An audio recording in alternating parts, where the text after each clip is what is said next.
నిరుపేదలపై భారం పడుతోందని ఆవేదన చెందుతున్నారు. ఒక్క ఏడాదిలో ఇంత పెద్ద మొత్తంలో ధరలు పెంచడం ఏంటని ప్రశ్నిస్తున్నారు. వెంటనే పెరిగిన ధరలు తగ్గించాలని డిమాండ్ చేస్తున్న కరీంనగర్ జిల్లా వాసులతో మా correspondent Madhukar Reddy face to face చూద్దాం. పెరిగిన నిత్యావసర ధరలతోని సామాన్యునికి ఓవైపు చుక్కలు కనబడుతుండగా కేంద్ర ప్రభుత్వం తాజాగా పెంచిన ఎల్పీజీ గ్యాస్ సిలిండర్ల ధర ఒక్కసారిగా కుదిపేసిందని చెప్పొచ్చు. అయితే నిన్నటి నుంచి కూడా ఎప్పుడైతే కేంద్ర ప్రభుత్వము గ్యాస్ సిలిండర్ ధర పెంచుతున్నట్టు ఎల్పీజీకి సంబంధించిన ధర పెంచుతున్నట్టు ప్రకటన రాగానే సామాన్యులు మధ్యతరగతి కింది తరగతి అందరి కుటుంబాల్లో ఒక్కసారి కుదిపేసినట్టుగా అయిపోయింది. ఎందుకంటే డొమెస్టిక్ సంబంధించి గృహోపకారాలకు సంబంధించి 50 రూపాయలు, అలాగే కమర్షియల్కు సంబంధించి 350 రూపాయలు పెరగడంతో అందరూ కూడా ఆందోళన పడుతున్న పరిస్థితి ప్రస్తుతం మనం ఇక్కడ చూడొచ్చు. ఇక్కడ పేద మధ్యతరగతి వాళ్ళు ఉదయం లేస్తేనే గ్యాస్ సిలిండర్కు బదులు చాలా మంది కూడా కట్టెల పొయ్యిని వాడుతున్న సందర్భం. కేవలం 8 సంవత్సరాల్లోనే 650 ఉన్న గ్యాస్ సిలిండర్ ఒక్కసారిగా 1150 రూపాయలు వెళ్ళేసరికి సామాన్యులంతా కూడా ఇబ్బంది పడుతున్న పరిస్థితి. ఇక్కడ కొంతమంది మహిళలు ఉన్నారు. వీరికి నిన్న గ్యాస్ ధర పెరిగిన సందర్భం ఏంటి, ప్రభుత్వం పెంచిన సందర్భం వీళ్ళు ఏమనుకుంటారు తెలుసుకున్నారు. అమ్మ చెప్పు, ఈ గ్యాస్ సిలిండర్ అనేది ధర పెరిగింది, మీరు ఏమనుకుంటున్నారు? తక్కువ చేయాలనుకుంటున్నాం. తక్కువ చేయాలి చాలా.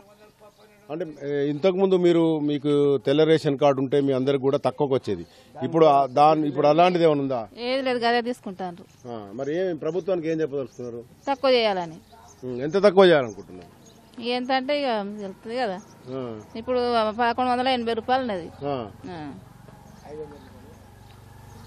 500 తక్కువ చేయాలి. నువ్వు చెప్పమ్మా. అంటే పెరిగింది కదా, ఇప్పుడు మీకు నెలసరి మీ ఆదాయం ఎంత?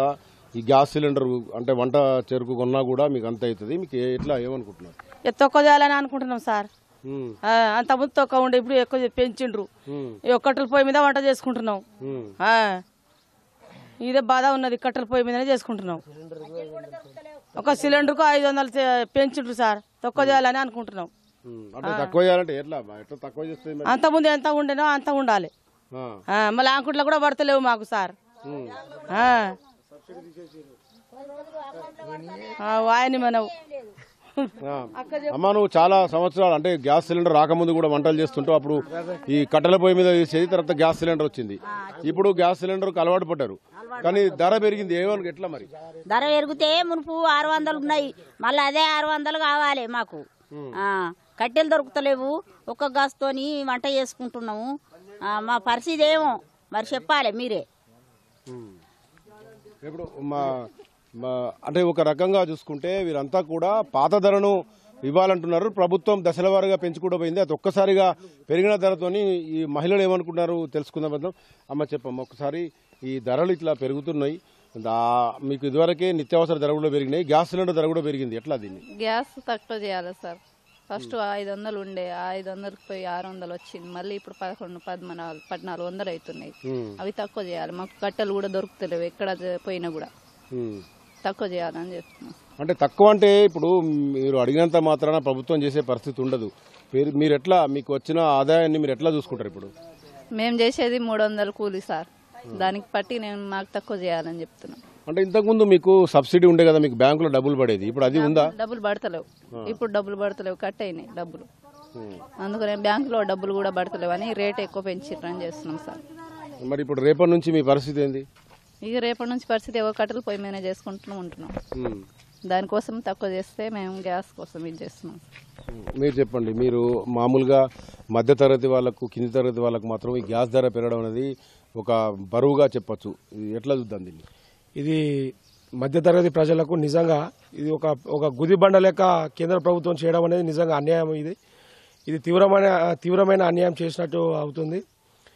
ఒకప్పుడు 400 రూపాయలు దొరికిన ఈ గ్యాస్ ఇప్పుడు 1150 రూపాయలు పెరగడం.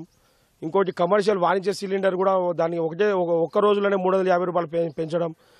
ఒక ఎలక్షన్ ఉన్నప్పుడు గ్యాస్ రేటు పెంచకపోవడం, ఎలక్షన్ అయిపోయిన తెల్లారే మళ్ళీ రేట్లు పెంచడం వలన బయట కమర్షియల్గా కానీ ఇలాంటి సామాన్ సరుకు కొనాలన్నా కూడా చాలా ఇబ్బందులు అవుతుంది. దీనివల్ల మధ్యతరగతి ప్రజలు, సామాన్య ప్రజలు చాలా ఇబ్బందులు పడే అవకాశం ఉన్నది. అంటే ప్రభుత్వాన్ని మీరు ఏం డిమాండ్ చేస్తున్నారు, ఏం కోరుకుంటున్నారు? మళ్ళీ పాత పద్ధతి ఏ విధంగా సబ్సిడీ ఉండేనో మళ్ళీ ఆ రకంగా సబ్సిడీ చేయాలి. మరియు ఈ పెంచిన రేట్లు కూడా వెంటనే తక్కువ చేయాలి. ప్రజలను ఉద్దేశించి ఈ కమర్షియల్గా వేరే కార్పొరేట్ సమస్యలకు దోచిపెట్టడం కాకుండా ప్రజలకు సేవ చేసే విధంగా ఉండాలి. కానీ ప్రజలను ప్రజలను హింసించి ఈ విధంగా ఎక్కువ రేట్లు పెంచడం వలన ప్రజలు తీవ్రమైన అన్యాయానికి గురై అవుతున్నారు. అంటే ఒక రకంగా చూసుకుంటే చాలా అన్నిటి ధరలు పెరుగుతూ వస్తున్నాయి.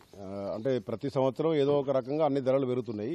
ఈ ఒక్కసారిగా పెరగడం వల్ల సామాన్యులు బాధపడుతున్నారు చెప్పే పరిస్థితిలో మీరు అంటే రేపు రాష్ట్ర ప్రభుత్వం ఆందోళనకు కూడా పిలుపునిచ్చింది ఈ గ్యాస్ ధర పెంపుదల పైన. మీరు ఒక సామాన్యులుగా ఒక సామాజికవేత్తగా ఆలోచించి మీరు రేపటి నుంచి ప్రభుత్వం చేసే వాటికి ఎట్లా మద్దతు ఇవ్వాలి? తప్పకుండా రాష్ట్ర ప్రభుత్వం ఏమైతే నిరసన కార్యక్రమాలకు పిలుపునిచ్చిందో ఆ కార్యక్రమాలకు మేము తప్పకుండా 100% మేము ప్రతిరోజు వాళ్ళు ఏ పిలుపునిచ్చినా కానీ కేంద్ర ప్రభుత్వం ఈ గ్యాస్ విషయంలో ప్రతి ఒక్క పెట్రోల్ డీజిల్ అయితేనేమి ఈ గ్యాస్ రేట్లు ఎలా అయితే పెంచుతున్నారో వాటికి నిరసనగా మేము ప్రతి ఒక్క కార్యక్రమంలో ముందుండి ఆ నిరసన కార్యక్రమాలు దిగుతాం. మేము కంపల్సరీ చర్యలకు పాల్పడతాం. ఇది ఒక రకంగా చూసుకుంటే నిత్యావసర ధరలు పెరగడమే కాకుండా మిగతా వాటిలో కూడా ఇటు రాష్ట్ర ప్రభుత్వం కానీ అటు కేంద్ర ప్రభుత్వం కానీ సామాన్యులను నడివిర్చేట్టుగా ఉంటున్న పరిస్థితి. అయితే ప్రస్తుతం రేపటి నుంచి రాష్ట్ర ప్రభుత్వం కూడా ఈ నిరసన కార్యక్రమం చేపట్టిన క్రమంలో సామాన్య ప్రజలు కూడా రాష్ట్ర ప్రభుత్వం చేస్తున్న ఆందోళనలకు మద్దతున్న పరిస్థితి. మరోవైపు గ్యాస్ సిలిండర్ ధరలను అలాగే కమర్షియల్ ధరలను ఎల్పీజీకి సంబంధించిన మొత్తం ధరలను వెంటనే తగ్గించి గతంలో మాదిరిగానే సబ్సిడీ ఇవ్వాలి, అలాగే ధరను కూడా తగ్గించాలని డిమాండ్ చేస్తున్న పరిస్థితి. కెమెరా పర్సన్ మైదర్తో Madhukar Reddy, Prime nine news, Karimnagar. Right, అది కరీంనగర్ జిల్లా